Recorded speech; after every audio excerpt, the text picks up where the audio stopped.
There it goes. Okay, Okay, recording's rolling. on. Now we'll go back. Thank you, Chuck.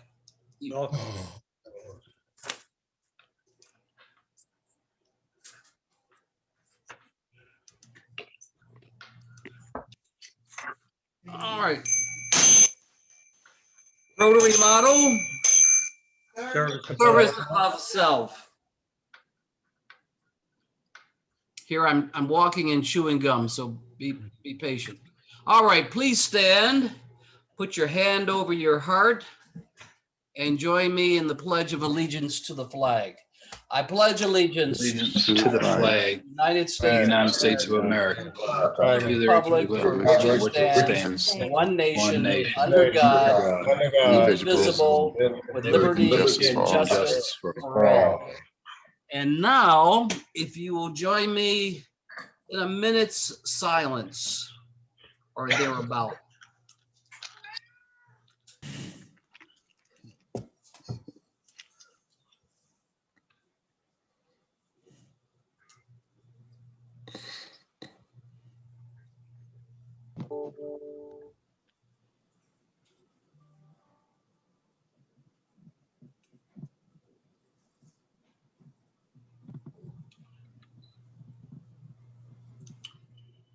Okay, welcome everybody. This is a experimental meeting. Next week, I won't be with you. I'll be in court, and Bill Murphy will be driving the train, assisted by Jackie and hopefully Diane. And I'm sure things will go better than they ever have with me driving the train. So welcome. Or it might just jump the track. You never know. John Burtis be representing you, Bill?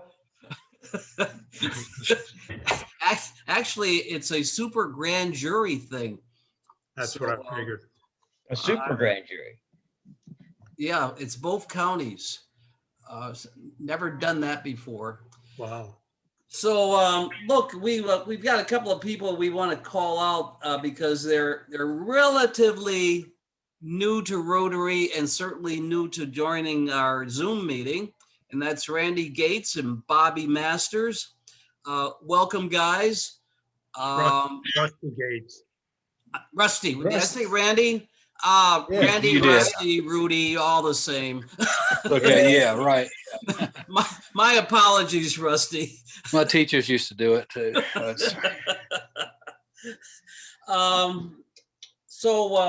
What we are doing today, Rusty and Bobby, I don't think you've experienced this before.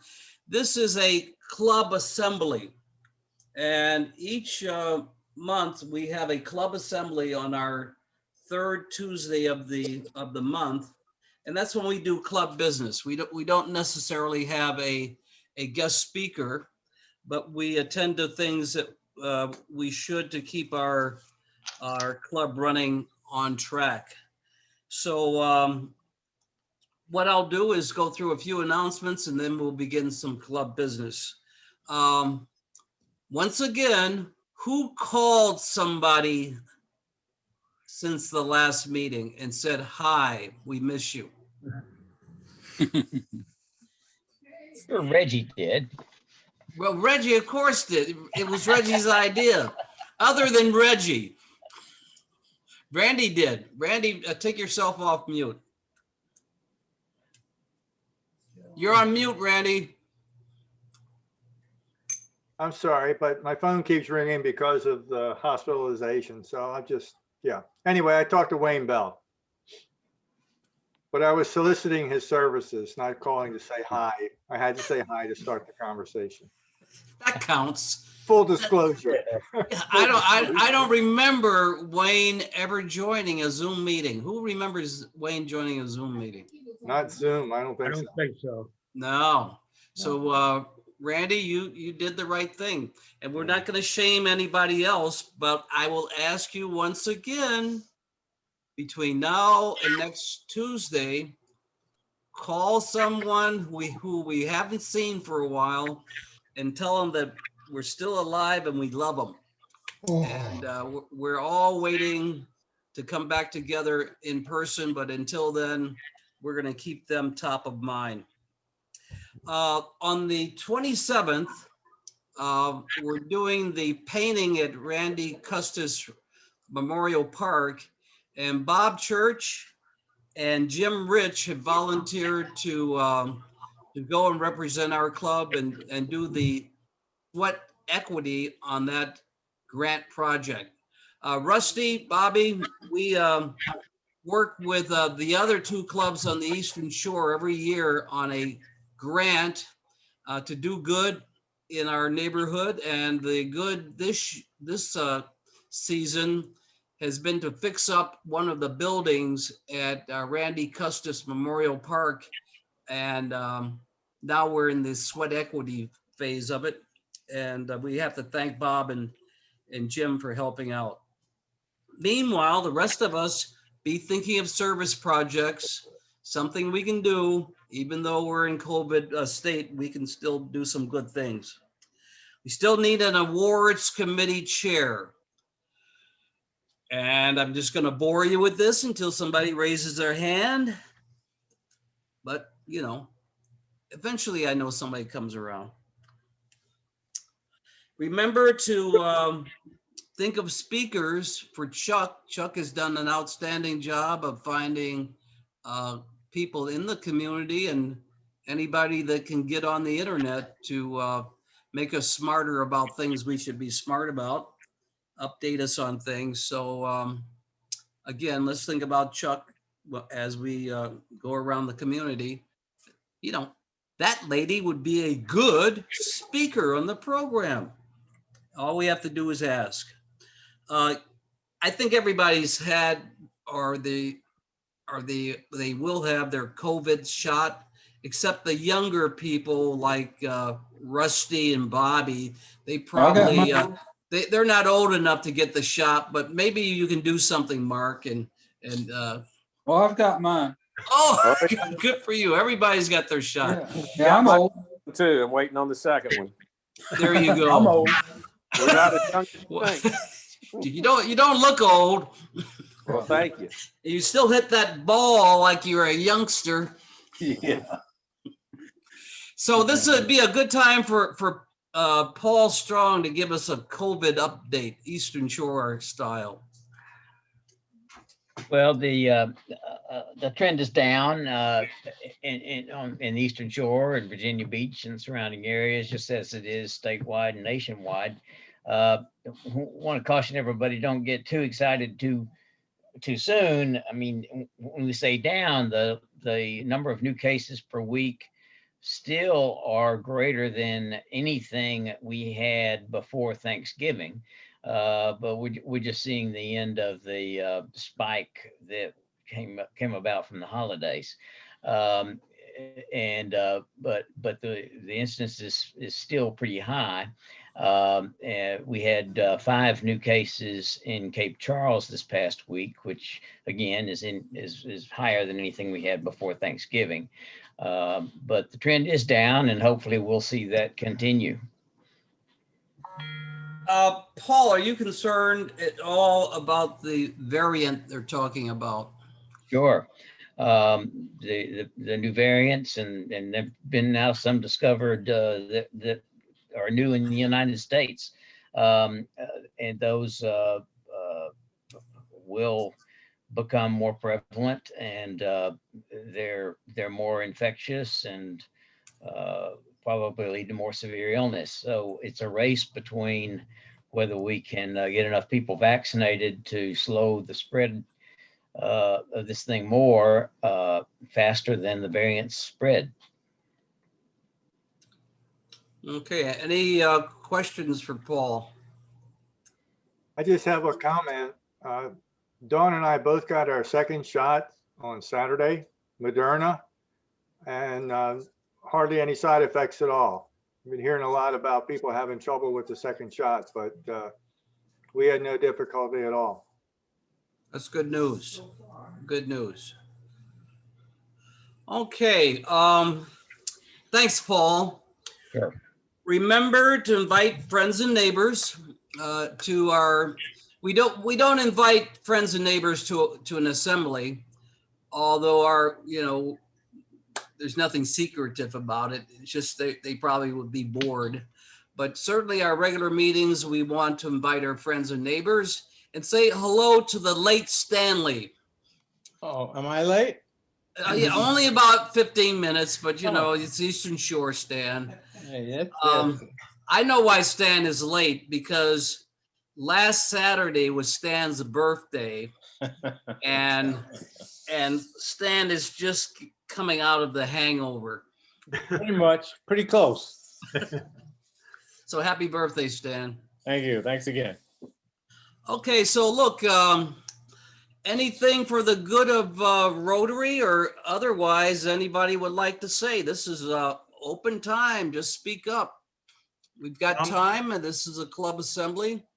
I'm happy to see Walter has joined us today. We're all happy to see Walter. Yes. Bill Murphy raised his hand. Yeah, well, I was going to say I'm happy to see Walter also, but this morning, those of you, I think most of you know and remember certainly Katie Nunez, who was used to be a member of our club.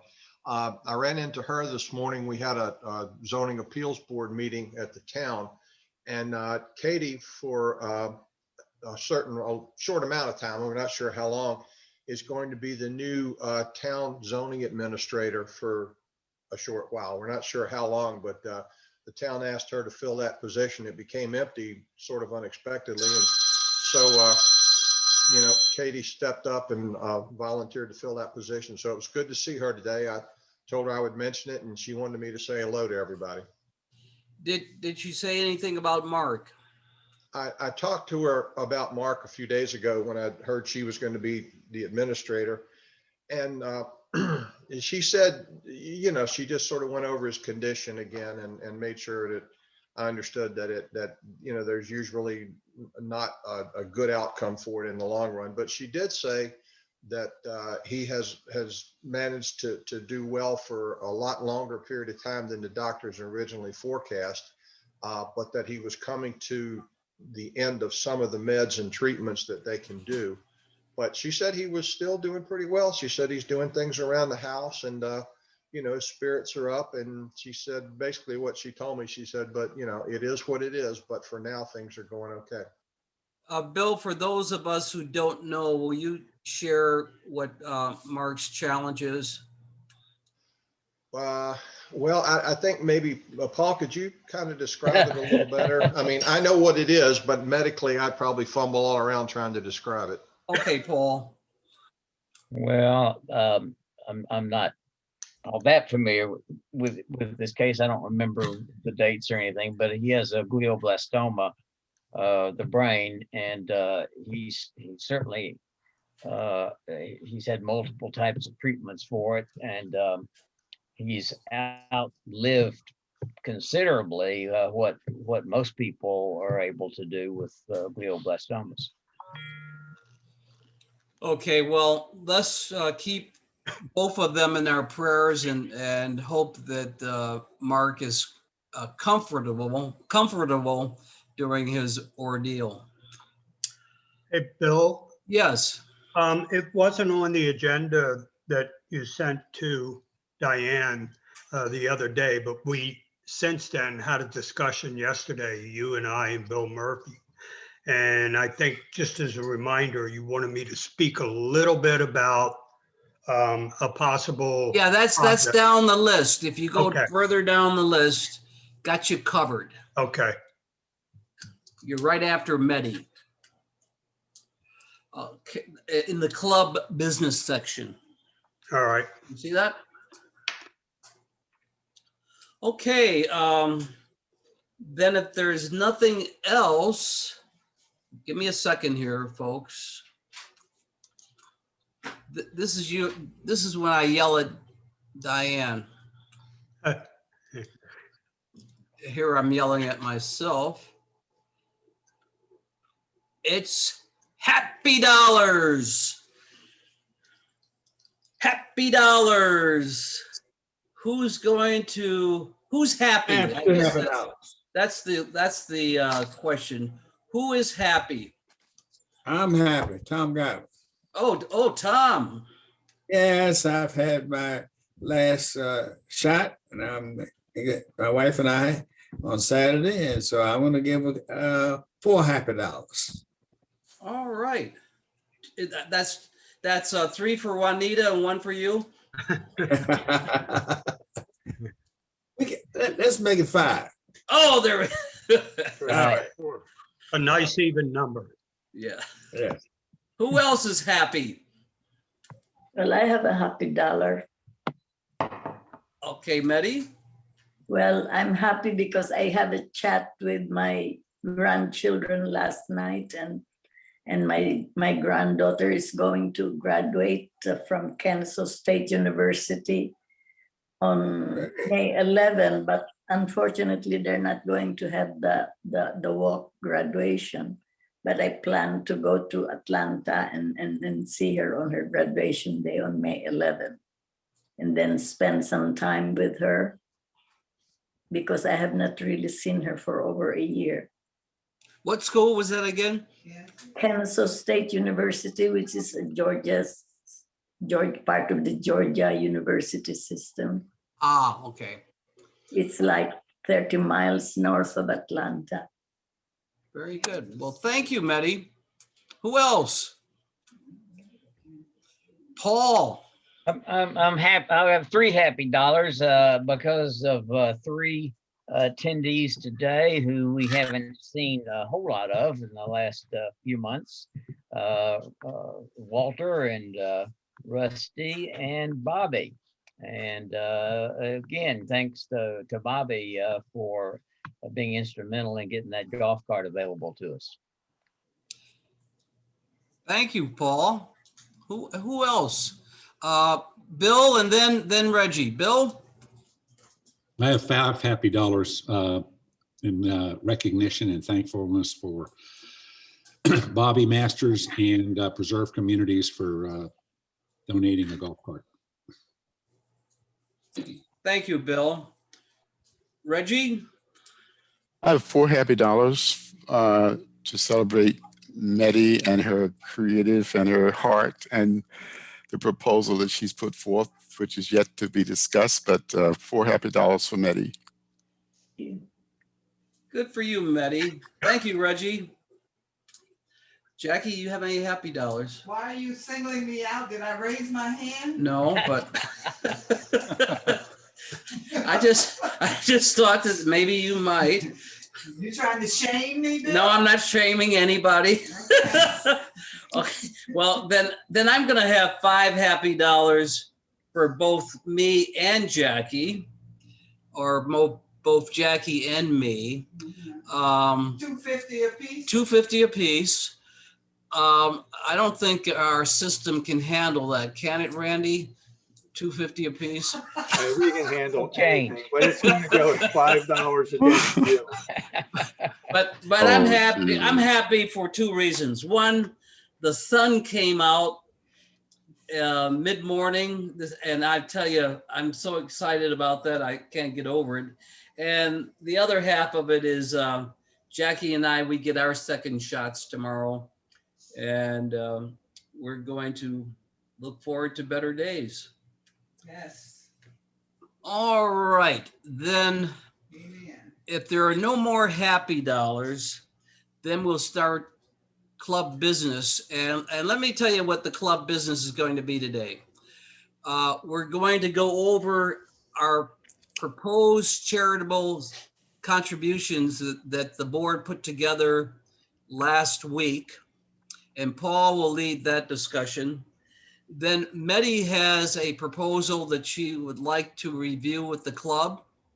And then Chuck would like to start the club thinking about our multi-club district grant, because this year or the next fiscal year, Cape Charles has a lead for that, and we want to make sure we're going to do something we like to do.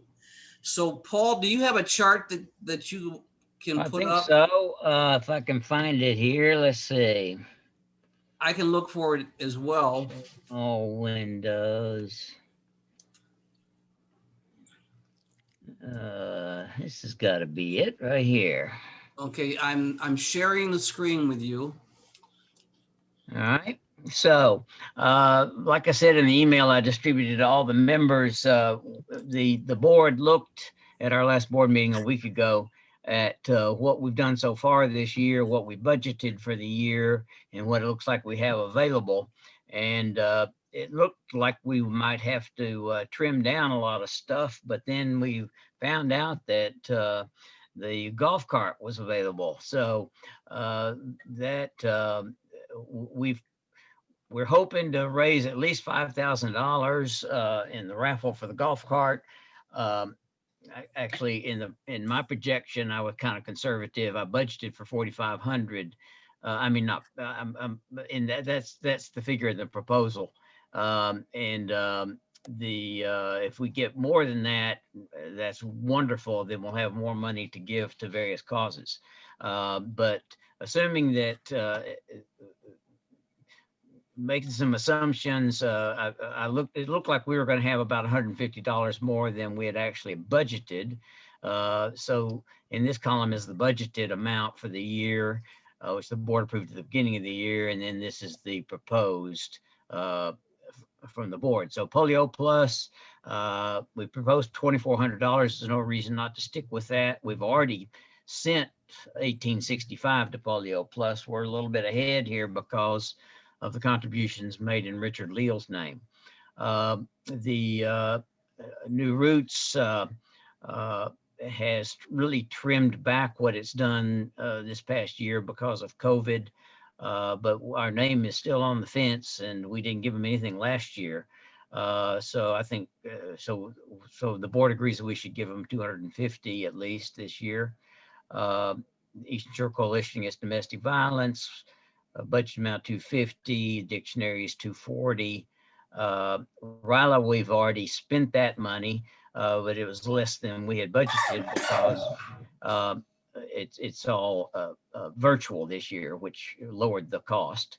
The district club joint project, we've already given them $500, which we had budgeted. We plan to give $1,000 to international projects. Donations relative to Kip to Peak School, 1,000, Shore Soccer, 500. We agreed to this back several years ago. And again, we get some credit at the soccer field for this yearly donation. We've pledged $500 a year. Eastern Shore Boys and Girls Clubs, 1,000. Arts Center is not really active right now because of COVID. And Main Street, we've already given $300 to Cape Charles Main Street. Fire Department, we ought to stick with the $500. Habitat for Humanity, $250. Boys State, $800. Historical Society, $200. Chamber of Commerce, this is just our corporate membership, is $130. And Food Bank, we've already given them $275. And that's something that there's a big need for because of COVID. So we're going to give them a total of 1,000. At least that's the plan.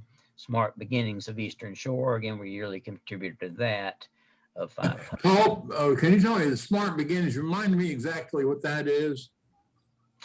Somebody else might be able to speak to that. Bill, you want to? Okay, yeah, I'll address that. Smart Beginnings is part of a statewide program to focus on early childhood education from prenatal until kindergarten. And the active part that goes on each year on the Eastern Shore is we provide at least 300 diaper bags full of good information for young mothers who leave the hospital prepared to take care of their babies. Unfortunate. Do you want to clean in here? Yes. Oh, I can come.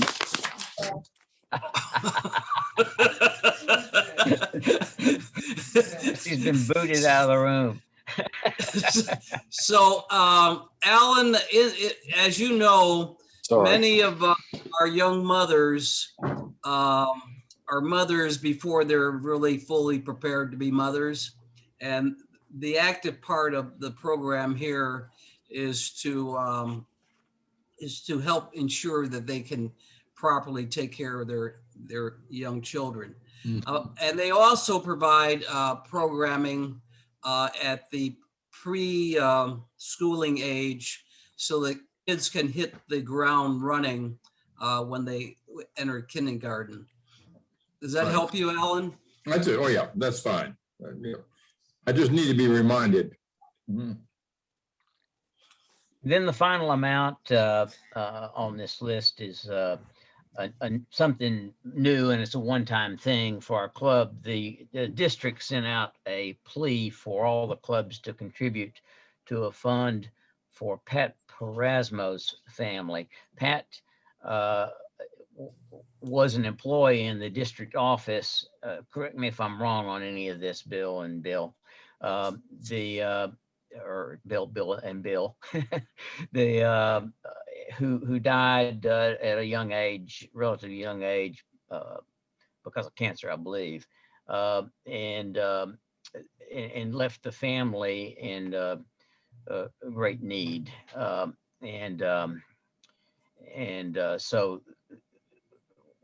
the club, I mean, the district is hoping to raise a certain amount of money, and we calculated that our club's share of that would be $600. So the board has agreed to send that $600 to that fund. Paul, I would like to know how much money the club has in its bank account, its checking account, and how we decide how much of that should be used for charitable donations. Right. Okay, well, I can pull it. It's going to take me a minute to pull up. While Paul's doing that, this is also an opportunity to speak up if you don't agree necessarily with the board's proposed agenda, in that it's either too much or too little, or maybe you have a line item. Maybe there is a organization that you think may benefit from our support. And you'll look at that. Can't guarantee it'll happen this cycle, but maybe next time around. Joan, yes, go ahead. You're muted, Joan. I know, I'm unmuted now. I would like to seriously have the board consider adding the Cape Charles Rescue Squad. Okay. And by the way, Paul is the conservative member of the team. I'm the big spender. And if we don't raise way north of $5,000 with this golf cart, we ought to turn our badges in. So I think there will be opportunity for us to do more than we are currently, suggesting we can do. And that's yet to be determined. But things like what Joan suggested gives us reason to, work extra hard at selling these raffle tickets and raising as much money as we can. So, Paul, have you found your Yeah. chart? Okay. I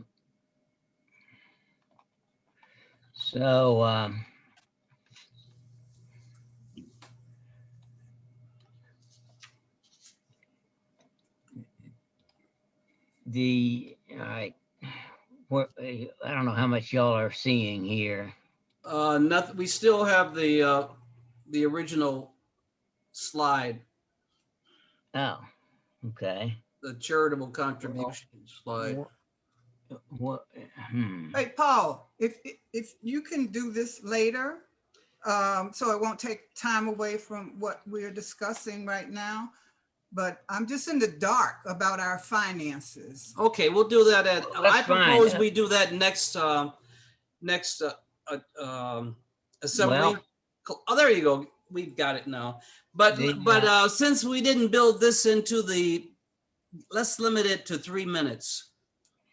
All right, so at the end of January, on January 31st, we had a total amount of money that our club has of $17,500. And we have 10,419 in the what we call a contribution fund. We keep our contribution fund and our operating fund separate account as far as our accounting is concerned. What we budgeted for the year, it exceeds what we had anticipated. What we budgeted spending exceeds what we had anticipated bringing in, because we did have a pretty substantial balance in our contribution fund. So we had actually planned to spend, I don't know, a couple thousand or 3,000 more than we brought in, because we don't need to have a balance that large in our contribution fund. Now that seven, whatever I showed there is in there now. Of course, we've got a lot, we haven't spent most of the money yet this year for the contributions. So at the end of the year, it'll be more like 10 or 11,000 in that fund. Okay.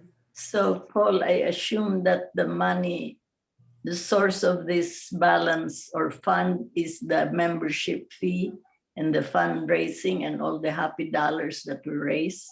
Are there other sources of income that we have? The amount of money that each member is asked to contribute on their dues of $25, that all goes straight to the Rotary Foundation, and it twice a year, at the end of the calendar year and at the end of the fiscal year, that money gets sent to the Rotary International, and it gets credited in each person's name for that amount of money that they've contributed that year. So that's not a source of that $25 a month is not a source of the general funds that we use for these other projects. We have to pay for these other projects and other fundraising.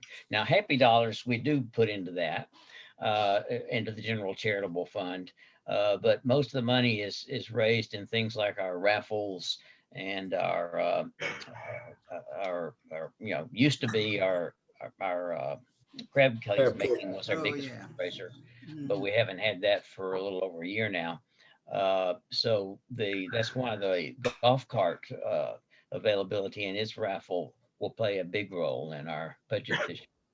So I gather our funding are geared towards making contribution to these programs that are run by others groups in the community. And we really do not have a dedicated Cape Charles Rotary project that has our name on it. Well, we have had some projects that have had our name on it. Probably most of our funds do go to help with projects that other people have a big hand in, yes. Are there any other questions? Yes, About with regard to, finance.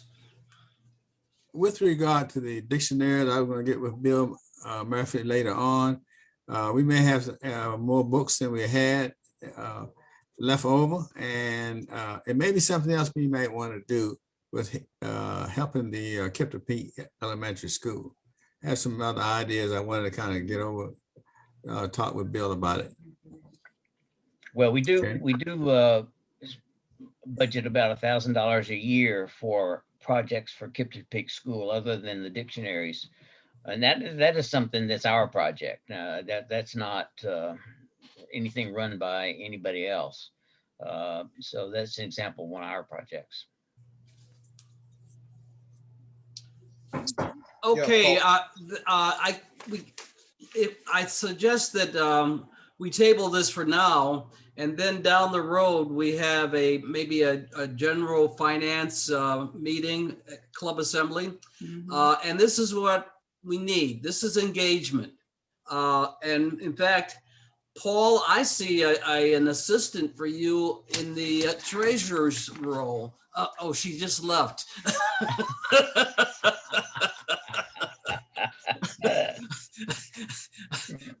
engagement is more than asking questions. Engagement is doing some of the work as well. So keep that in mind, all of you, as we move forward. So Paul, before we wrap this up, are there any other suggestions on how we might allocate our charitable budget? Okay, then Joan, I'm sure we can figure a way to work in the rescue squad. And thank you for that suggestion. I have one question on that real quick. Is the rescue squad different than the fire department? Is it Yes. separate? Okay.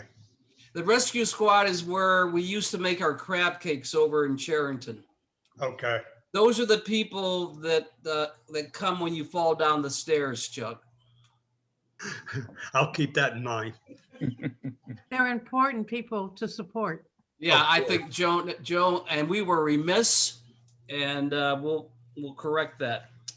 Yeah, Okay. Bill, I think that would be a really good thing for Chuck, as you plan your budget for the coming year. You'll be talking with Paul and Bill, and I think that would be an excellent item to put in there and consider when we start the budget for the year your year that begins in July. Okay. Yeah. County also Hopefully we'll has have one in them. Machapongo. I'm sorry. There's also an EMT center in Machapongo. Mhm. So there are two in the county, Cape Charles and Machapongo. Are you suggesting we support that one as well? Why not? Okay. Sure. Let's put it on the list. If we don't do it this year, we figure out how to do it next year. But it gives you a reason for making and selling crab cakes and selling raffle tickets.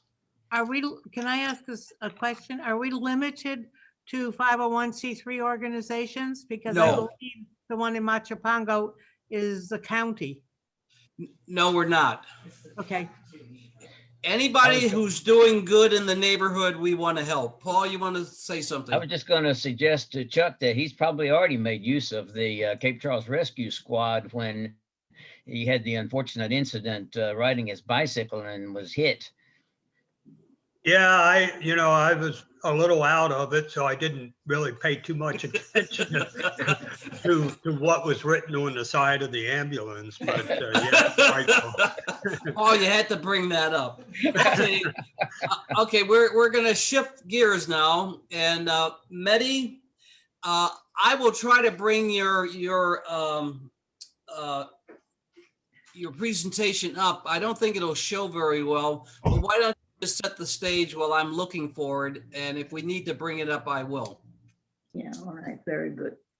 So you want me to go ahead and present Yes, the project? Yeah. It's your Okay, yeah. So I'm thinking this really, I came up with, I was thinking of presenting a project to the Rotary for some time, but 2 weeks ago, from out of the blue, Randy Childs called me because she has read the book and was thinking of involving the Rotary in the project. And so I decided to move ahead and present the project to the Rotary, to adopt the project as a Rotary project, dedicated project of the Rotary. And it seems like we really do not have a dedicated project with our name attached to it. And I think this would be a good project to adopt, because this can be a long-term ongoing project, and it can involve a lot more, all of the members, and it can have wide implication in terms of community engagement, and the ideas are so relevant to the times that we can really get on the bandwagon, so to speak, and have a lot of support on the subject that is behind this project. So the project essentially is in terms of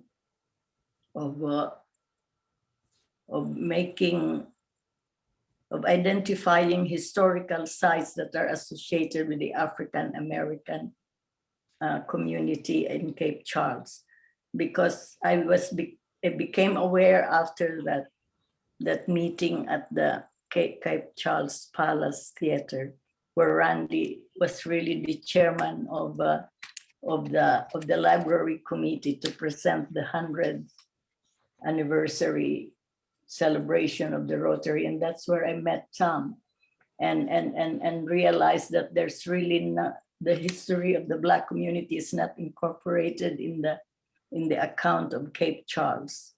And so in order to correct that, I decided that the Rotary would be a very good member, a very good organization to back a plan where the Cape Charles history of the Black African community will be included in its account of the tourist marketing brochure, and in terms of adding to the diversity and the completion of the history of the town. So I conceptualized the project as having impact in the Rotary Club's goals of service, with focus in promoting peace, education, and community engagement. It will publicize the club, help in member recruitment, fundraising, and will involve all members participating. It will be a demonstration of the Rotary in action and addressing the most important issue of our time, developing awareness and correcting the negative expression of enslavement's legacy in each member's behavior, and therefore contributing to its elimination in the people's attitude, and in helping building the nation that lives close to the ideals at its founding. So it's a broad ongoing project that will culminate in the restoration of historical sites and identifying the use of these refurbished sites. And the way to completion would be where we can achieve the most accelerating effect on developing racial consciousness that will contribute to increased personal understanding of how racial issues are expressed by the individual. And then we can make choices to correct them, to reduce conflict among the races. So the initial project would be identification of places in Cape Charles that we will be recommending to the historical marker designation. And we will have to assign a committee to investigate, to review these sites and make recommendations to the Department of Historical Resource of the Virginia Society. And there are already books that we can consult in regarding to the list of these historical sites. And when I reviewed the book, there's the only designation from the Eastern Shore included in the listing is the Alms House in Machipongo, and none really in the Cape Charles area. And so the designation process is a laborious process, very detailed, where we have to make an application to be nominated, and then the nominating process is going to be reviewed by the board. So it may take a year for us to complete this.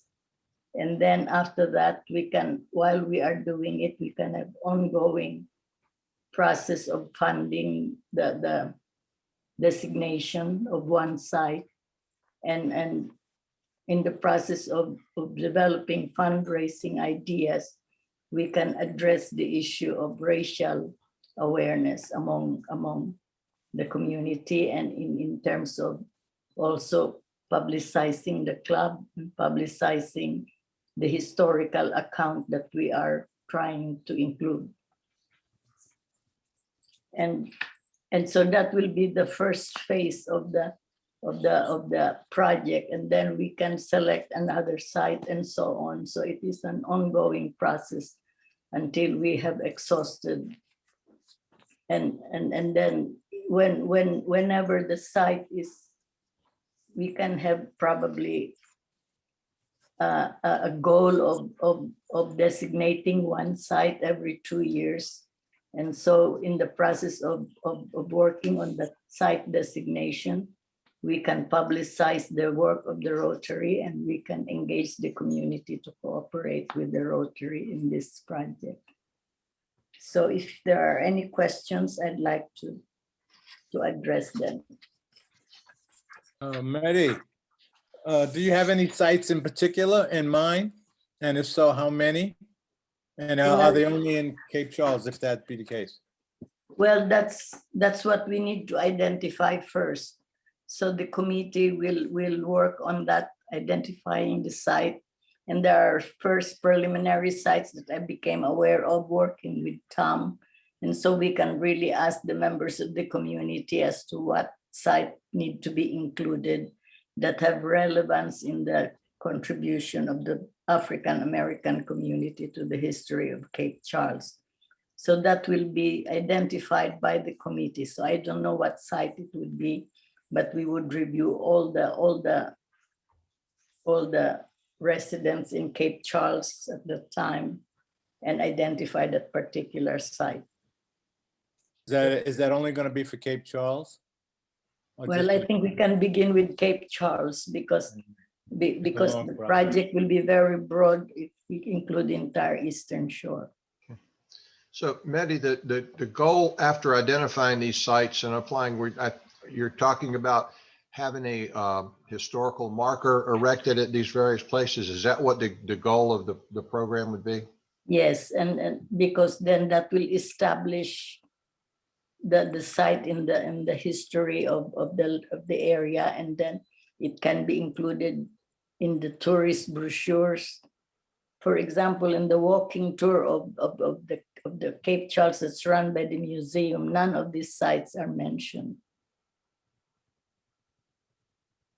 So there's one site that has been incorporated, which is the Rosenwald School, but that's only one, and it's mainly outside really of the Cape Charles district. But there's a lot in the Cape Charles area. For example, the first grocery or the first grocery store, so to speak, in Cape Charles was established by an African American businessman, and no one knew about that.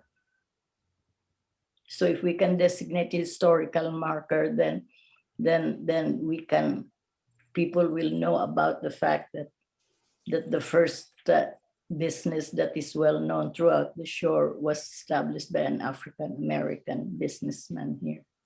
Mehdi, Joe Natale has a question. Yeah, go ahead, Joan. I was going to mention the Rosenwald School already has a historical district, a historical marker there put on by VDOT. I was at the ceremony when they dedicated it a few years ago. And I'm not sure that I'm sort of torn between it. Does it have to be in a walking tour or does it have to be documented? I think it's more important to be documented as opposed to being put in a walking tour. For example, the walking tour is for the historic area. Rosenwald School is not in the historic area, but it is in the town of Cape Charles. So I'd like to make sure that we include the town boundaries within it and not limit ourselves to something in the walking tour, although suggesting it be added to a walking tour of the town would not hurt. And I understand that there also was a African-American barbershop that just closed a year or two ago. Tom Godwin may know more about that. And that probably should be there. Yeah, well, yeah. So these are really the questions that we need to address and what we want to do about it. And the preliminary beginning would be the committee that will try to study these different sites and then have them designated by the Virginia district or Virginia Department of Historical Resources, and to have the marker similar to the Rosenwald School. But the documentation of that will be the important consideration in establishing the historical relevance. And then after that, what we do to publicize it is really, again, for us to determine. And I just came up with the walking tour as an example, but not necessarily so. Okay, there's time for one more question or comment, and then we'll have to shift on. Tom, you have something. Yes, I just wanted to mention that we hardly have any representation as far as the marketing. And some of these sites need a little work done and then be included in the marketing of the Cape Charles as the people and the tourists that come here. There are several sites that could be, but like I said, we need to take a look at that first. But surely when marketing, we seem to be left out. Okay, well, okay, Mehdi, thank you so much. I think the next step here is to form the committee. And if you're interested in joining with Mehdi on the committee, why don't you just call her or contact her otherwise, or contact me and I'll get you in touch with Mehdi. But we'll form the committee, and then the committee can structure the format for the work that has to be done. But Mehdi, I think it's a great idea. And let's see what kind of response we get from the membership, and then we'll move on. Thank you again. So this will be formally adopted then by if we can form the committee and there's enough interest, I can go ahead and formally pursue this project. Oh, absolutely. The board will review what the committee puts together, and I'm sure you'll get our blessing. We are a yes organization. We're not a no organization, unless there's something, really terrible. But I'm sure you'll come up with a good plan, and we'll be proceeding with it with a handful of Cape Charles Rotarians. Very good, thank you. Okay, Chuck. Will you lead discussion on our district grant and what you'd like to see done there? Sure. Every third year, each club in the 3-club area on the Eastern Shore gets to lead a combined project between the 3 clubs and to submit for a grant. Each club can have up to $5,000 awarded to it. So combined, it becomes $15,000. And if we use the $500 per club annual grant, it can actually total up as high as $16,500. There are some criteria to that. We will be leading that this coming year, this coming fiscal year, when I become the president. The criteria is it needs to be diverse. So it can't be so focused on one thing. It has to it has to benefit the 2-county area, the 3 clubs taking part of that. And it needs to be diverse as far as the people that we help, as far as the community and so forth. So for example, we can't just volunteer to fix up one house in one small town. It benefits that small town, but not the 2-county area. So we need to keep it, the vision of it, kind of wide, where it will have some benefit for the 2 counties. It needs to be sustainable. In this context, we get a year's to work on the project, and we get a year's budget to work on it. At the end of that year, it needs to be complete and ready to go. And sustainable, meaning going forward, let's say it's a building that we refurb or whatever, whoever manages it from the point where we've finished our part of the deal, they can sustain keeping it in good order. What it doesn't mean, as far as sustainable goes, is we ask for a grant this year, we get it, we bring something back to life, but it's going to die if we don't ask for more money the next year and the next year and the next year. We can't do it that way. So it needs to be sustainable by whoever we turn it over to when the project is finished. It is 1 year that we need to do it. We need to come up with a plan, and I would need to actually have it entered in the Rotary District website by May the 15th, complete with a budget, with a good plan of how we're going to execute it. we also need to get some input from the other two clubs. So start thinking about it now, something that's rather sizable that you think the club and the other two clubs can combine on and happily take care of. To be honest with you, one of the things I'm thinking about is healthcare with the whole COVID crisis. And I'd really like to hear from Paul and Dr. Mark Clark. Is there anything that we three clubs can combine on to help with the whole COVID situation, whether it's can we do something to help get people into the offices to get their shots? Are there some construction things we need to do? Do we need to come into the doctor's offices and reposition some things to keep people socially distanced while they're getting their shots, keep them separate from the other patients that aren't there for COVID? Just things like that. I'm going to leave it up to the doctors. If you can think of something in the healthcare arena with this whole COVID thing, which we hope is over in this next year, I'm really interested in hearing from both of you, Dr. Clark and Paul. If you want to make some comments now, please feel free to do so. Okay, I'll move on from there. Email me with your ideas. So again, keep it diverse. And I'll give you an example of diversity. It's okay to say, let's do this for the kids. That's great. Even though we're kind of making it focused on the kids, that's fine. What wouldn't be so great is let's just do this only for Hispanic kids. So that's not diverse enough. We need to be diverse with this whole thing and the thought behind it. Anybody have any questions or comments on it? I do, Chuck.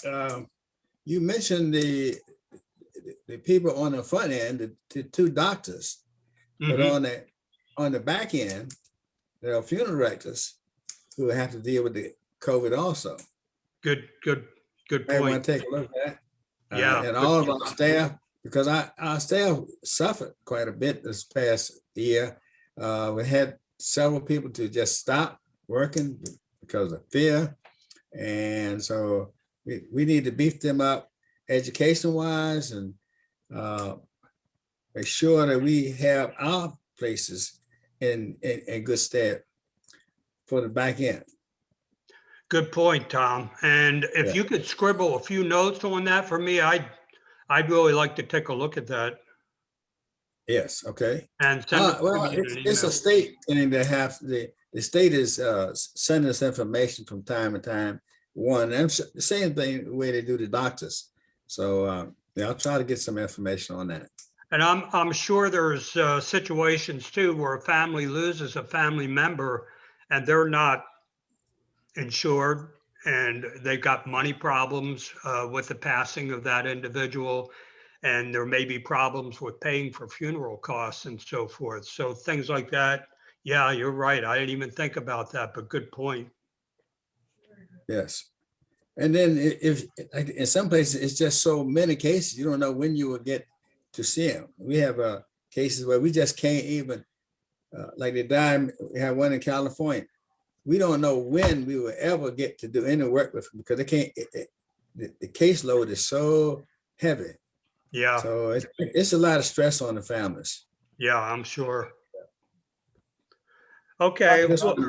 One other thought, just a thought. Am I muted? No, you're okay, Randy. Okay. With the, with the out of class, with the homeschooling or with the Zoom schooling, I would expect that tutoring might be a need going forward when the kids get back to school. A lot's been missed. And maybe there's some way we could, organize and facilitate a tutoring service that was available at different school levels, depending on, what folks might be available. I'm sure we have a lot of retired teachers and as well as probably active teachers who'll be willing to participate. And in that vein, I mean, the problems we're having now with the requirement for tutoring is because they're not in a classroom situation. Right. So to say, let's tutor, but let's do it virtually, that's just continuing what the problem is. No, I think you have to do it, face to face. Yeah, okay, that's what I wanted to just get your positive reaction on.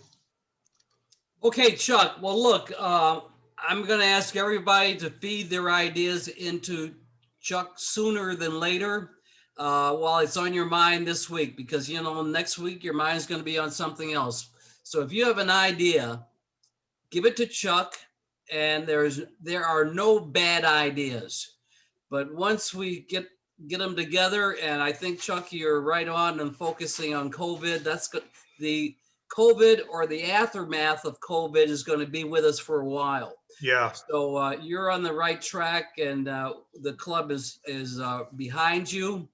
And good luck next year managing a very different kind of project. Okay. Thank So you. we are, and Chuck, thanks again. We are about 5 minutes over. So I've teed up, I think I have the four-way test with regard to what we think, say, and do. Is it the truth? True. Is it fair Is to it true to all all concerned? concerned? Will it build Build good? good and better friendships, beneficial to all concerned. Will be beneficial to all concerned. And Stanley, Will we have fun doing it? see you next week. Wait a minute, everybody on the golf cart committee. Don't end stay the on meeting, yeah. So Randy, do you want us just to stay on or get off and Well, hey, it's a big help having you there because you can host the meeting. okay, instead of me what I'm butchering going it to up do on is my end. stop the recording. Yeah, stop the recording. And then we can start up again. Okay.